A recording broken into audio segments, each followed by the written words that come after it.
नमस्कार दोस्तों, बात करते हैं पीएनबी की। 104 का स्टॉक हो चुका है, 2% की गिरावट फ्राइडे को भी देखने को मिली। बाजार लास्ट वीक काफी बिलो द बेल्ट रहा और अगर आप मंडे से शुरुआत से ही देखेंगे तो बाजार की शुरुआत साल मंथ के शुरुआत में ही बहुत खराब हुई और वहां से लगातार बाजार आपका नीचे गया। 2 दिन की तेजी थी, लगा था कि बाजार संभलेगा, बट वहां से दोबारा से जो गिरावट का रुख था वो अपना लिया बाजार ने। पीएनबी में साथ में फॉलो अप किया है, 107 का हाई लगाया था, वहां से लगातार नीचे है। कुछ अच्छी खबरें हालांकि पीएनबी में आई हैं। बात करें क्या है अच्छी खबरें, क्या है यहाँ से लेकर के, क्या स्ट्रैटेजी आपको लेकर के चलना चाहिए, नेक्स्ट वीक में क्या रणनीति होनी चाहिए आपके स्टॉक को लेकर के, साथ में लंबे समय के लिए रुक रहे हैं तो देखिए, जैसे लगातार मैंने बोला है कि स्टॉक अच्छा है। जब से क्वार्टरली नंबर्स यहाँ पर आए हैं तब से यहाँ पे जो टारगेट्स हैं वो बढ़ाए जा रहे हैं। टारगेट्स कुछ नए भी आए हैं, कुछ नई ब्रोकरेज रिपोर्ट आई है, रिपोर्ट्स में क्या लिखा हुआ उनकी बात करेंगे, साथ में बात करेंगे नेक्स्ट वीक की स्ट्रैटेजी की। और जो गिरावट हो रही, कब तक गिरावट में रुकावट आती हुई देखने को मिलेगी, स्पेशली पीएनबी में। किसी को फ्रेश बाय करना है तो कौन सा लेवल है, ऐड करना है तो कौन सा लेवल है, उनकी भी बात करेंगे यहाँ पे। चलिए शुरुआत करते हैं इस वीडियो की। और उससे पहले अगर आप चैनल पे नए हो तो प्लीज चैनल को सब्सक्राइब कर दो, हिट बेल आइकन, ताकि आपको नोटिफिकेशन मिल सके। चलिए स्टार्ट करते हैं। सबसे पहले बात चार्ट की करें, क्योंकि चार्ट बहुत इंपॉर्टेंट है। एक खबर आई है पीएनबी को लेकर के, उसकी भी बात करेंगे, but chart is the important one. यहाँ पर अगर आप देखेंगे तो डेली, ये वीकली पैटर्न है और ये डेली पैटर्न है। डेली पैटर्न में भी अगर आप देखेंगे तो स्टॉक ने जो हाई लगाया था 140 रुपए के आसपास का हाई था, वहां से लगातार स्टॉक में गिरावट हुई है। Ever since the elections ended, वहां से लगातार स्टॉक में लोअर एंड का यहाँ पर चैनल बना है आपका। But channel breakout last week आपको देखने को मिला, एक अच्छा ब्रेकआउट था, बड़ा ब्रेकआउट था, वॉल्यूम भी अच्छा आया और ओवर 50% की डिलीवरी भी यहाँ पे रही, यानी कि खरीदारी बढ़ी है। रिसेंटली अगर आप देखेंगे तो स्टॉक को जो खरीदने वाले लोगों की संख्या है और जो लॉन्ग टर्म के लिए बाय कर रहे हैं उनकी संख्या बढ़ी है यहाँ पे, जो कि बहुत ही पॉजिटिव चीज है। एक डेटा मैं आपको बहुत इंपॉर्टेंट दिखाऊंगा यहाँ पे, जो कि काफी इंपॉर्टेंट हो जाता है इस स्टॉक से संबंधित, क्योंकि बहुत सारे लोग यही गलती करते हैं और अभी भी वो गलती इसमें दोहरा रहे हैं। मैं वो गलती यहाँ पे नहीं कर रहा हूँ और मैंने लंबे समय से वो गलतियां की हैं। इस बार जब गिरावट हो रही है तो वो गलती कम से कम आप ना दोहराएं, ये ज्यादा इंपॉर्टेंट है। मैं आपको दिखा देता हूँ क्या है। नीचे आएंगे अगर आप तो इलेक्शन जून के करीब में हुए थे आपके, और वहां से लगातार स्टॉक में गिरावट हुई।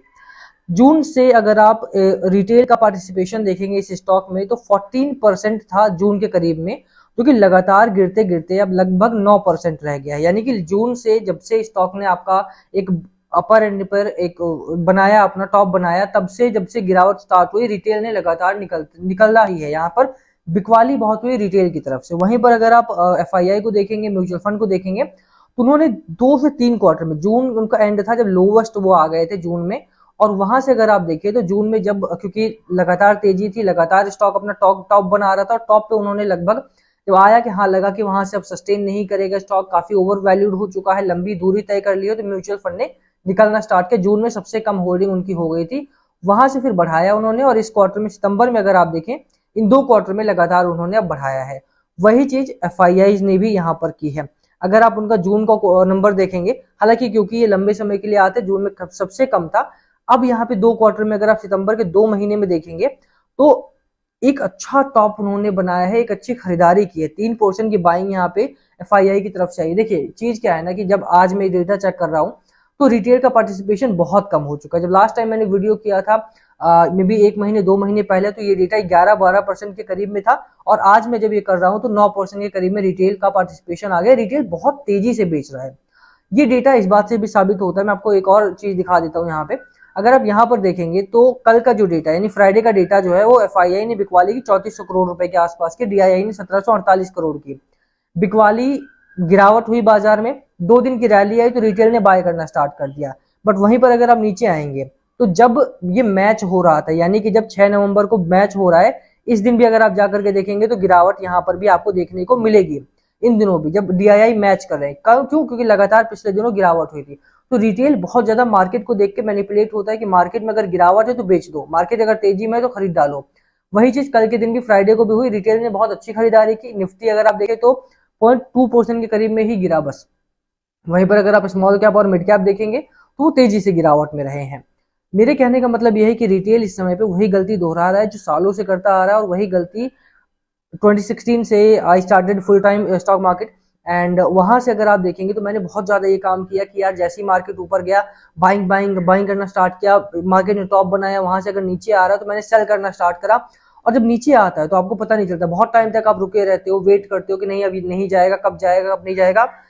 उसके बाद जब ये दोबारा ऊपर जाता है तब टॉप पे दोबारा बाय करते हो, ये गलती दोबारा नहीं करनी। मुझे लगता है पीएनबी में वही चीज हो रही है।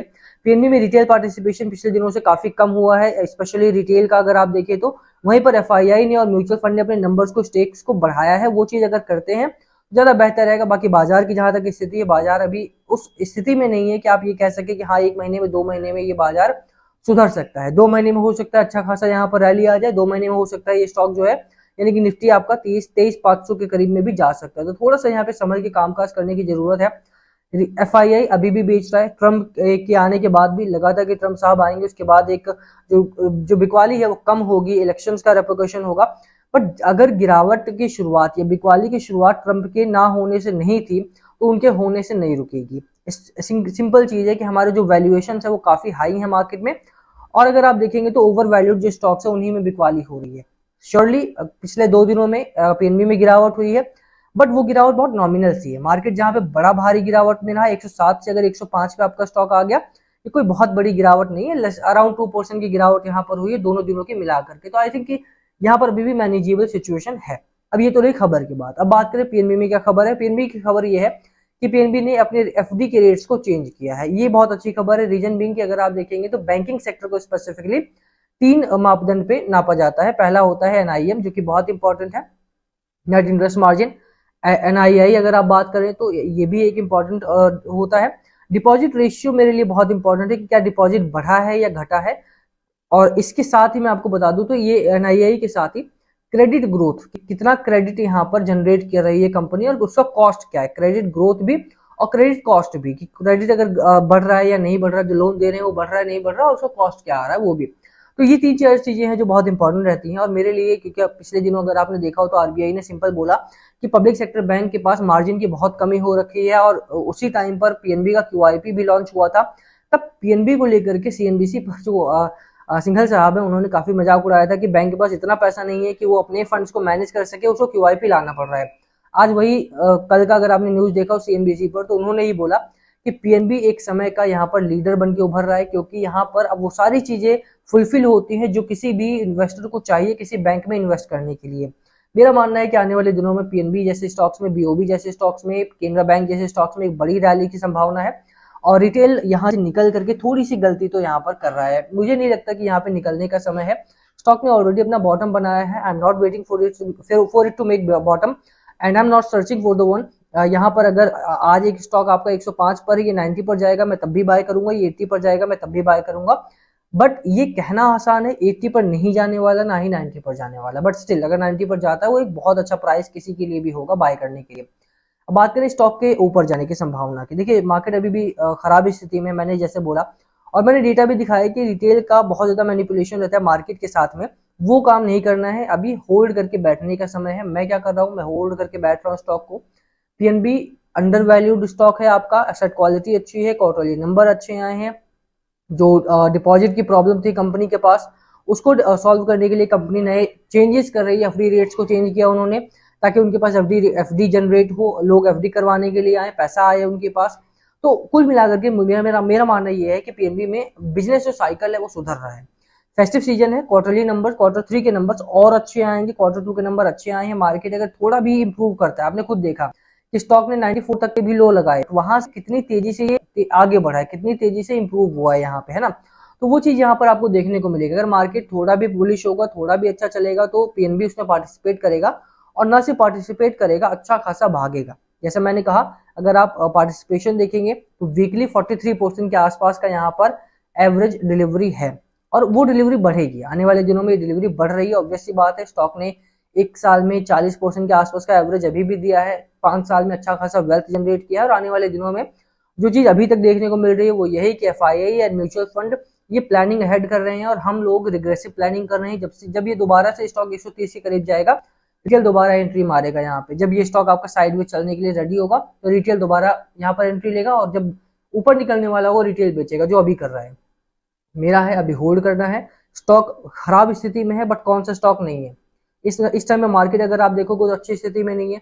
यहाँ से चैनल ब्रेकआउट लास्ट वीक में हुआ था, वो बहुत अच्छी सिचुएशन थी। मुझे लगता है अगर इसके ऊपर बना रहता है और नेक्स्ट वीक में थोड़ा भी अप मूव मिलता है, तो जो 50 डे मूविंग एवरेज है उसके ऊपर और फिर 20 डे मूविंग एवरेज के ऊपर ये स्टॉक अभी 20 डे मूविंग एवरेज के ऊपर है, 200 डे मूविंग एवरेज के ऊपर ये फिर निकलता हुआ देखने को मिलेगा।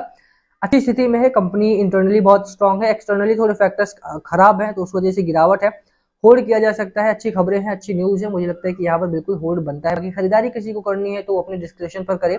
अच्छा स्टॉक है, इसमें कोई दो राय नहीं। जो मैंने फैक्ट्स एंड फिगर्स दिए हैं उनमें कोई गलतियां हो तो बताना आप मुझे कमेंट करके। वीडियो को हम यही खत्म करेंगे, पसंद आए तो लाइक करना, चैनल पे नए हो तो सब्सक्राइब किए बिना मत जाना। Thank you for watching and please comment अगर कुछ पूछना हो तो। एंड किसी भी बाय सेल से पहले अपने फाइनेंशियल एडवाइजर से जरूर बातचीत कर लें, ज्यादा बेहतर रहेगा। This is purely for educational purposes, not any recommendation. Thank you.